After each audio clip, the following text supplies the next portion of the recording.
welcome to the class. Today we are going to learn about protein coding and molecular chaperones. ठीक है, तो ये molecular chaperones क्या है? ठीक है, ये molecular chaperones ये जो प्रोटीन सिस्टम को कंट्रोल करता है.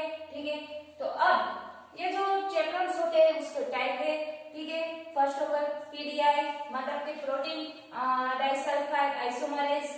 जो सेकंड है हीट शॉक प्रोटीन मतलब कि जो प्रोटीन है उसकी जो प्रोसेस है उसे हीट करते हैं तभी उसकी जो उस टेम्परेचर पर ये प्रोटीन हीट होती है तब ये प्रोसेस होती है.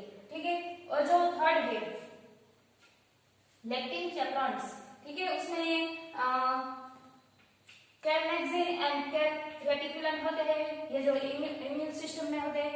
फिर ये जो दो है, ठीक है, कैलनेक्सिन एंड रेटिकुलन, ठीक है, वो NH3 क्लास 1 मॉलिक्यूल है.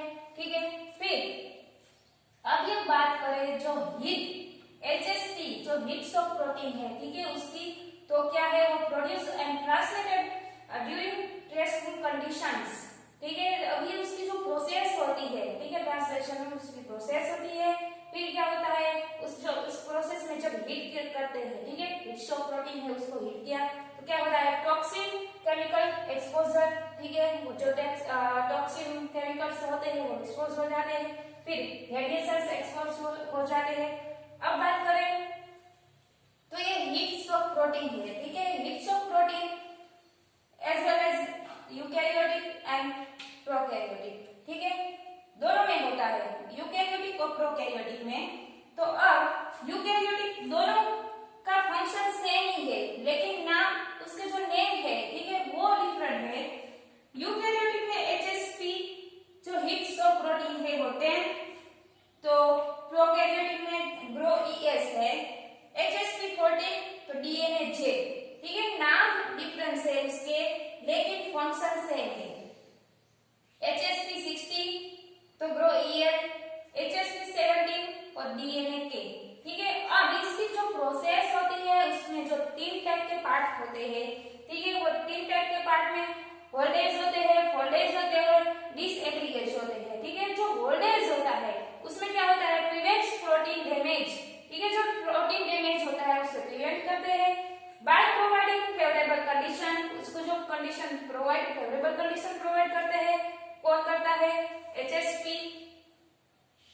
14. और जो प्रोकैरियोटिक है उसमें क्या नाम है DNA J. ठीक है, अब फोल्डेज की बात करें तो मिसफोल्डेड प्रोटीन है. ठीक है, वो क्या होता है बैक टू नेटिव कन्फर्मेशन. ठीक है, वो कन्फर्मेशन में आ गए. फिर एटीपी डिपेंडेंट प्रोसेस, ये जो प्रोसेस होती है, ठीक है, वो एटीपी थ्रू होती है. उसमें एटीपी की जो जरूरियात होती है, रिक्वायरमेंट होती है. ठीक है, वो क्या है HSP 16 एंड GRO-EL. ठीक है, अब डिसएग्रीगेशन की बात करें तो प्रिवेंट एग्रीगेशंस होते हैं. उसमें प्रिवेंट्स प्रोटीन्स होता है, फॉर्मेशन होता है और उसे हम रेस्क्यू प्रोटीन्स फ्रॉम एग्रीगेशन भी कहते हैं.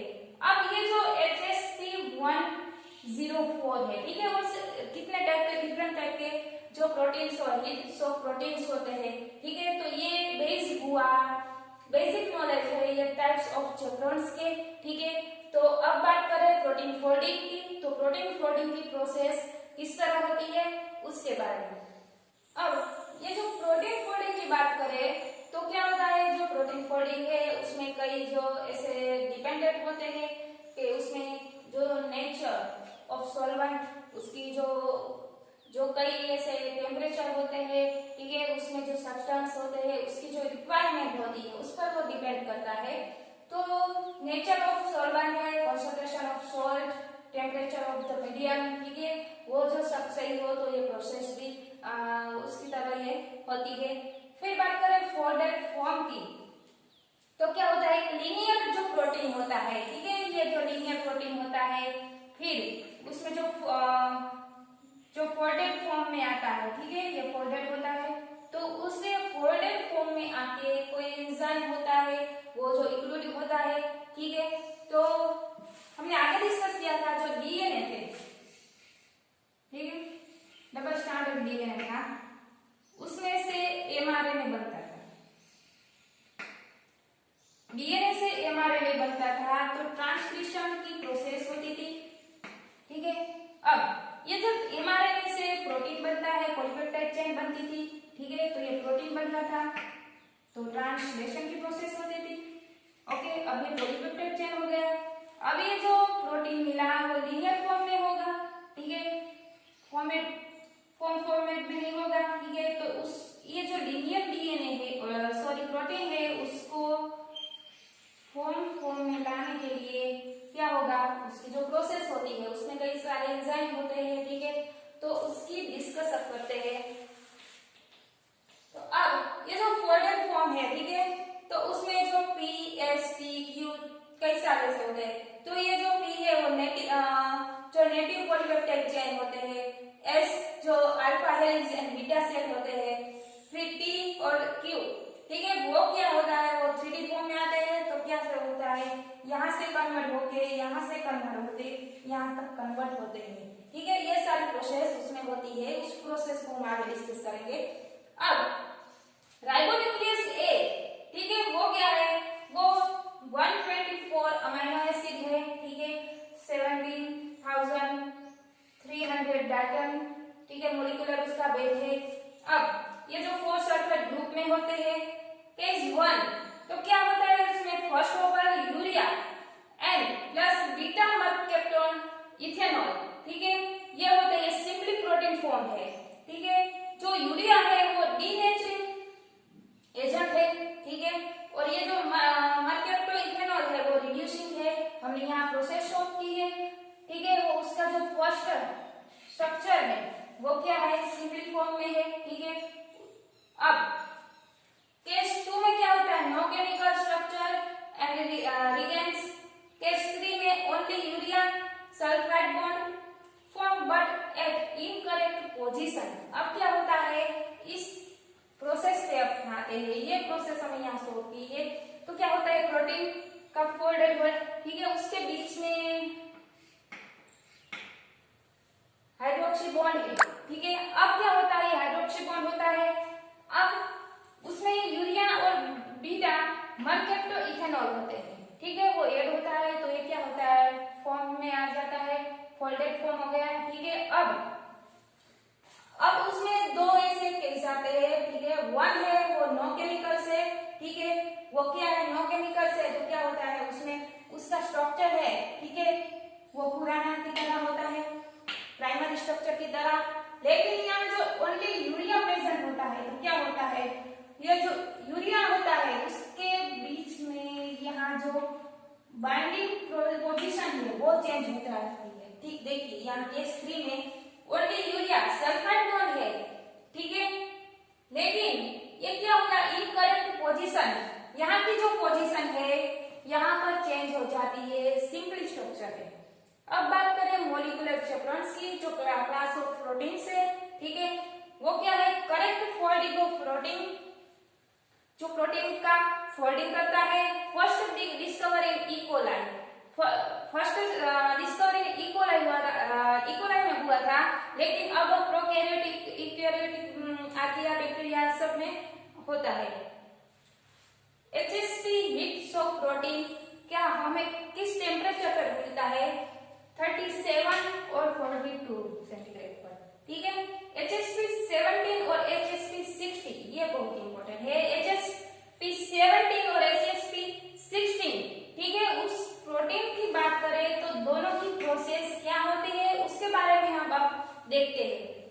नाउ अब HSP 60 और HSP 70 की बात करें तो HSP 60 में क्या है, वो 40 सब यूनिट है, 2 हेप्टामेरिक रिंग स्ट्रक्चर है, ठीक है, दो ऐसे हेप्टामेरिक रिंग स्ट्रक्चर है। तो क्या होगा, हाइड्रोफोबिक अमीनो एसिड है, वो फर्स्ट ऑफ ऑल क्या होगा, इनर साइड में प्रेजेंट होगा, इनर साइड में प्रेजेंट होगा तो एटीपी बाइंडिंग करेगा, एटीपी बाइंडिंग करेगा तो क्या होगा, ये जो फोल्डेड प्रोटीन है फिर क्या होगा, फोल्डेड प्रोटीन में कन्वर्ट होगा, ठीक है, एटीपी बाइंडिंग हुआ है, फिर एटीपी निकल जाएगा तो क्या होगा, ये जो फोल्डेड प्रोटीन है यहाँ पर ये कैप साइड पर जो है वो ऊपरी साइड पर ये प्रेजेंट हो जाएगा, ठीक है। तो ये सिंपली प्रोसेस है HSP 16 की। तो अब HSP 17 की बात करें तो अब यूकैरियोट में अगर प्रोसेस हो तो HSP 70 कहते हैं,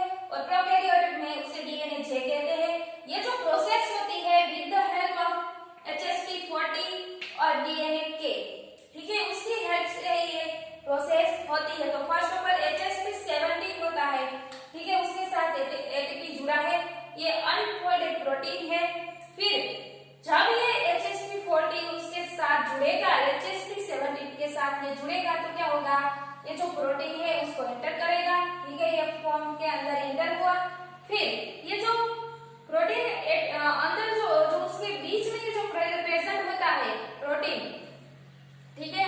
अब ये जो उसके एटीपी की सोर्स, एनर्जी की सोर्स की जरूरत होती है, तो क्या होगा, तो जो हाइड्रोलाइसिस होगा एटीपी से एडीपी कन्वर्ट होगा, ठीक है।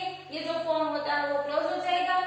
फिर क्या होगा, ये जब क्लोज हो गया और फिर उसमें प्रोटीन फोल्डिंग होता है, तो ये प्रोटीन देखो यहाँ प्रोटीन फोल्डिंग हो गया है, प्रोटीन फोल्डिंग हो गया पूरी तरह से तैयार हो गया है। फिर HSP40 और 17 है। अब ये प्रोसेस आगे बढ़ती है तो क्या होगा है, HSP14 का काम है प्रोटीन को फोल्डेड करना, तो प्रोटीन फोल्डेड हो गया। फिर ये HSP14 रिलीज हो जाएगा, किसके थ्रू हो जाएगा, तो NEFT है, ठीक है। ये न्यूक्लियोटाइड एक्सचेंज जो फैक्टर है, ठीक है, वो क्या करेगा, HSP40 को रिलीज कर देगा। अब क्या होगा, ये जो HSP40 जैसे रिलीज होगा तो ये फॉर्म ओपन हो जाएगा, ठीक है। अब ये जो प्रोटीन है वो तो फोल्डेड हो चुका है, फिर एटीपी कन्वर्ट हो गया है, तो क्या होगा, ये जो प्रोटीन फोल्डेड हो गया है वो रिलीज हो जाएगा और फिर से साइकिल कंटिन्यू होती है, ठीक है। ऐसे साइकिल कंटिन्यूस चलती रहती है। तो ये बात हुई HSP16 और HSP17 की, ठीक है। तो अब देखते हैं उसकी प्रोटीन की स्प्लाइसिंग किस तरह होती है। अब बात करें प्रोटीन स्प्लाइसिंग की, तो क्या होता है प्रोटीन स्प्लाइसिंग में,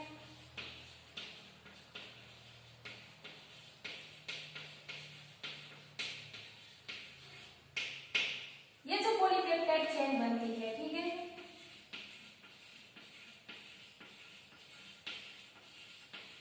कैसे, तो यहाँ पर ये पॉलीपेप्टाइड चेन है,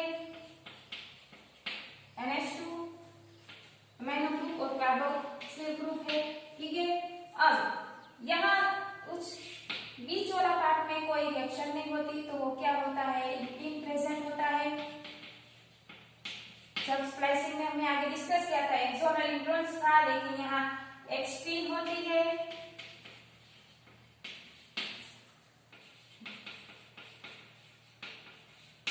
प्रोटीन में, और बीच में इंटीन होती है। तो अब क्या होता है, सिंप्लीफाई हम यहाँ करें,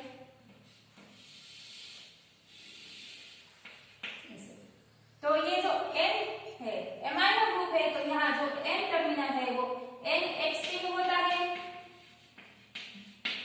यहाँ जो कार्बोक्सिल है तो यहाँ C एक्सट्रीम होता है, और जो बीच में पार्ट है वहां जो इंटीन होता है, ठीक है, एक्सिन 2 एक्सिन 1। अब क्या होता है, ये जो इंटीन है, ठीक है, यहाँ पर जंक्शंस होते हैं, जंक्शन फॉर्म होते हैं। यहाँ जो कैसे अमीनो एसिड होते हैं, कुछ उसका वर्क नहीं कर रहे होते, जो उसका जो फंक्शन कुछ नहीं होता, वो इस प्रोसेस में जुड़ जाते हैं, like adenine, cytosine, sorry thymine, यानी कि जो सेरिन है, सिस्टीन है, ठीक है। तो ये जो यहाँ जो सिस्टीन और जो सेरिन है, ठीक है,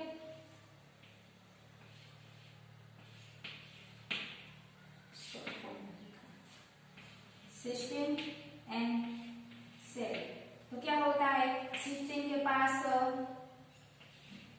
सेरिन के पास OH होता है, ठीक है, सिस्टीन के पास SH होता है, ठीक है।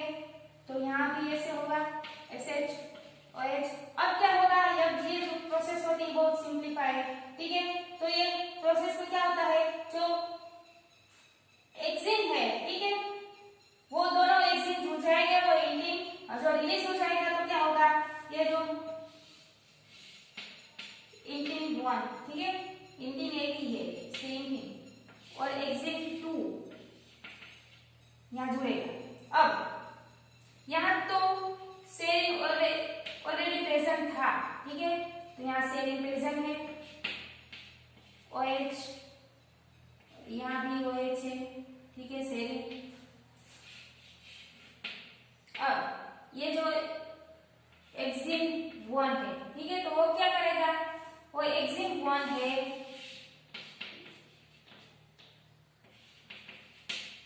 इसके साथ ये जुड़ जाएगा एक्सिन 1, ठीक है। अब यहाँ सेरिन यहाँ भी प्रेजेंट है, यहाँ भी प्रेजेंट है, तो क्या करेगा, यहाँ से उठा के यहाँ प्रेजेंट हो जाएगा। तो ये जो पार्ट है, ठीक है, एक्सिन 2 इंटीन। तो यहाँ पर ये एक्सिन 1 प्रेजेंट हो जाएगा। तो क्या करेगा, ये जो अमाइनो ग्रुप है और कार्बोक्सिल ग्रुप है, ठीक है, उसके बीच में बॉन्ड बनेगा। ठीक है, यहाँ पर अमाइनो ग्रुप था, फिर ये जो कार्बोक्सिल ग्रुप है, ठीक है, तो उसके बीच में बाइंडिंग होगी। तो क्या होगा, एक्सिन 1 और 2 जुड़ जाएगा और ये जो इंटीन है वो रिलीज हो जाएगा। ठीक है, ये जो सिंप्लीफाई जो एक्सॉन इन्फ्लुएंस में होता था वैसे ही है, लेकिन यहाँ जो पॉलीपेप्टाइड की चेन है, ठीक है, प्रोटीन स्प्लाइसिंग है, इसमें यहाँ पॉलीपेप्टाइड चेन है, ठीक है, प्रोटीन का, उसमें जो अमाइनो ग्रुप है वो कार्बोक्सिल ग्रुप है, एक्सिन और इंटीन होता है। ठीक है, यहाँ पर कुछ अमाइनो एसिड है वो प्रेजेंट होते हैं, जैसे कि सेरीन, सिस्टीन होते हैं। ठीक है, उसके बीच में बाइंडिंग होती है। तो क्या होता है, फर्स्ट ऑफ ऑल इंटीन के साथ एक्सिन जुड़ता है और एक्सिन 1 जुड़ा, फिर क्या होगा, यहाँ जो सेरीन के OH ग्रुप है तो यहाँ के छोड़ के वो यहाँ पर जुड़ जाएगा, फिर यहाँ पर जुड़ गया तो क्या होगा, उसके बीच में जो बॉन्डिंग तो होती है एक्सिन और एक्सिन 2 और एक्सिन 1 में, क्या करेगा, NH2 जो अमाइनो ग्रुप है और कार्बोक्सिल ग्रुप है उसके बीच में ये जो बाइंडिंग होगी, फिर क्या होगा, जो इंटेंस है वो रिलीज हो जाएगा। ठीक है, तो ये बात हुई प्रोटीन फोल्डिंग की और प्रोटीन स्प्लाइसिंग की। ठीक है, तो इस लेक्चर में बस इतना ही। नेक्स्ट लेक्चर में हम देखेंगे जो पोस्टर ट्रांसक्रिप्शनल मॉडिफिकेशन है उसके बारे में। So guys, thank you so much and keep reading.